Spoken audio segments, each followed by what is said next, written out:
हज़रत मोहम्मद सल्लल्लाहु अलैहि वसल्लम ने फरमाया, जब तुम अल्लाह ताला से जन्नत का सवाल करो तो जन्नतुल फिरदौस का सवाल किया करो, क्योंकि वो जन्नत का सबसे अफजल और बुलंद दर्जा है और उसके ऊपर रहमान का अर्श है और उसी से जन्नत की नहरें निकलती हैं।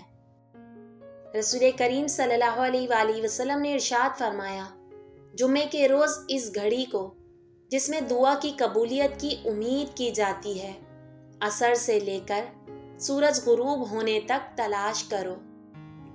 हज़रत सैयदना अबू ज़र रज़ी अल्लाह ताला अन्हु से रिवायत है कि रसूल करीम सल्लल्लाहु अलैहि वसल्लम ने मुझसे फरमाया, तू जहाँ कहीं भी हो अल्लाह से डर और बुराई के पीछे नेकी कर, नेकी बुराई को मिटा देगी और लोगों के साथ अच्छे इखलाक से पेश आओ। रसूलुल्लाह सल्लल्लाहु अलैहि वसल्लम ने फरमाया, लोगों पर एक ऐसा ज़माना आएगा कि इंसान कोई परवाह नहीं करेगा कि जो इसने हासिल किया है वो हलाल से है या हराम से है।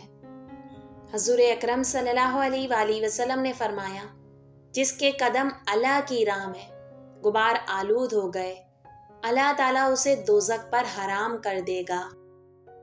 प्यारे नबी सल्लल्लाहु अलैहि वसल्लम का फरमान है, तुम में से कोई शख्स ईमानदार ना होगा जब तक अपने भाई के लिए वो ना चाहे जो अपने नफ्स के लिए चाहता है।